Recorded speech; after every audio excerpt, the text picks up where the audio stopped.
에돔에 대한 말씀이라. 만군의 여호와께서 이와 같이 말씀하시되 대만에 다시는 지혜가 없게 되었느냐. 명철한 자에게 책량이 끊어졌느냐. 그들의 지혜가 없어졌느냐. 드단 주민아 돌이켜 도망할지어다. 깊은 곳에 숨을지어다. 내가 에서의 재난을 그에게 닥치게 하여 그를 벌할 때가 이르게 하리로다. 포도를 거두는 자들이 내게 이르면 약간의 열매도 남기지 아니하겠고 밤에 도둑이 오면 그 욕심이 차기까지 멸하느니라. 그러나 내가 에서의 옷을 벗겨 그 숨은 곳이 드러나게 하였나니 그가 그 몸을 숨길 수 없을 것이라. 그 자손과 형제와 이웃이 멸망하였은즉 그가 없어졌느니라.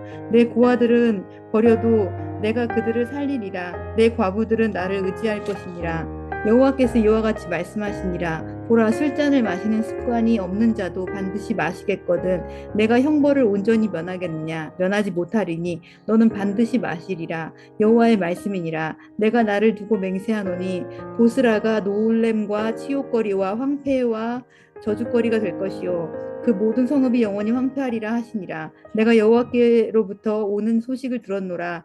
사절을 여러 나라 가운데 보내어 이르시되 너희는 모여와서 그를 치며 일어나 싸우라.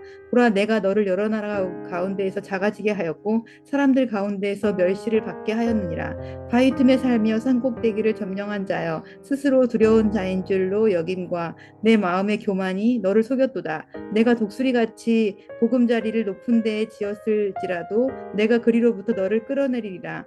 이는 여호와의 말씀이니라. 애굽이 공포의 대상이 되리니 그리로 지나는 자마다 놀라며 그 모든 재앙으로 말미암아 탄식하리로다.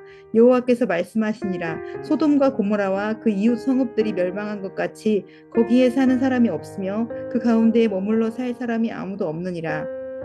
보라, 사자가 요단강의 깊은 숲에서 나타나듯이 그가 와서 견고한 처소를 칠 것이라. 내가 즉시 그들을 거기에서 쫓아내고 택한 자를 내가 그 위에 세우리니 나와 같은 자 누구며 나와 더불어 다툴 자 누구며 내 앞에 설 목자가 누구냐. 그런즉 에돔에 대한 여호와의 의도와 대만 주민에 대하여 결심하신 여호와의 계획을 들으라. 양떼의 어린 것들을 그들이 반드시 끌고 다니며 괴롭히고 그 처소로 황폐하게 하지 않으랴. 그들이 넘어지는 소리에 땅이 진동하며 그가 부르짖는 소리는 홍해에 들리리라. 보라, 원수가 독수리같이 날아와서 그의 날개를 보스라 위에 펴는 그날에 에돔 용사의 마음이 진통하는 여인같이 되리라 하시니라. 오늘 본문은 에돔 나라의 멸망에 관한 하나님의 경고가 담겨 있습니다. 잘 아시듯이 에돔은 에서의 후예들이 세운 나라입니다. 쌍둥이 동생 야곱의 형 에서의 나라가 바로 에돔입니다. 야곱에게 장자의 복을 탈취당한 후 에서는 야곱을 위협했습니다. 죽이려고 했습니다. 동생 야곱을 향한 복수와 원한을 계속해서 품고 살았던 에서. 하나님께서는 이 에돔 나라에 대해 말씀하실 때마다 야곱의 형 에서의 죄를 지적하는 것을 빼놓지 않으십니다. 오늘 본문도 마찬가지입니다. 8절 보시면 드단 주민아 돌이켜 도망할지어다. 깊은 곳에 숨을지어다. 내가 에서의 재난을 그에게 닥치게 하여 그를 벌할 때가 이르게 하리로다.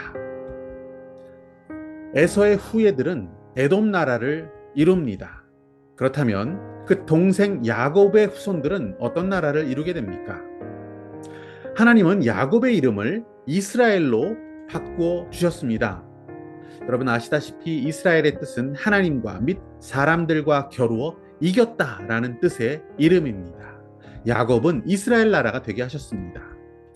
야곱의 12 아들들, 그들이 지파로 되어지는 이루는 그 이스라엘 민족이 성경 역사의 중심이 되지 않습니까? 반면에 에돔은 철저히 변방이 되어가는 것을 성경에서 우리는 확인할 수가 있습니다.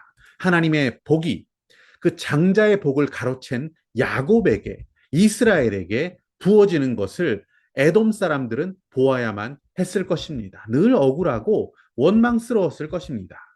에돔은 결국 그런 저주스러운 운명을 극복해내지 못했고 결국 하나님의 경고 아래 멸망을 당하고 있는 것이 오늘의 본문입니다.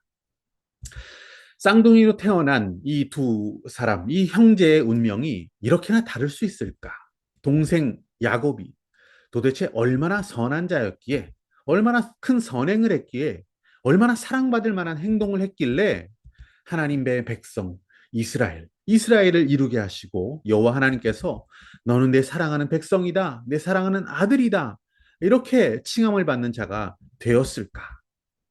그렇다면 과연 에서는 얼마나 악하고 포악했고 하나님 미움받을 짓을 했길래 그의 나라 에돔의 운명이 이토록 가혹한 저주 아래 놓이게 되었을까? 여러분, 어떻게 생각하십니까?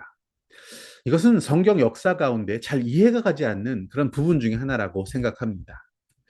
그런데 이것에 대해서 신약 성경 히브리서 말씀은 12장 16절에서 이렇게 우리의 이해를 돕습니다. 한 그릇 음식을 위하여 장자의 명분을 판 에서와 같이 망령된 자가 없도록 살피라. 이렇게 말씀하고 있습니다. 에서, 그런 사람이었습니다. 장자의 명분. 이것은 하나님께서 그에게 주신 귀한 복이었습니다. 하나님께서 주신 장자의 복, 그 장자의 사명을 그는 귀하게 여기지를 않았던 것입니다. 팥죽 한 그릇에 팔아버릴 정도로 하나님이 주신 그 복을 가볍게 여긴 자가 에서였습니다. 반면에 야곱은 하나님의 복, 그 장자의 명분, 그 사명, 그것을 형 에서와는 달리 간절히 사모하는 자였습니다. 생명처럼 그것을 귀하게 생각했고 그것을 취하기 원하는 자가 야곱이었습니다. 하나님은 바로 그 마음을 기뻐하셨던 것입니다.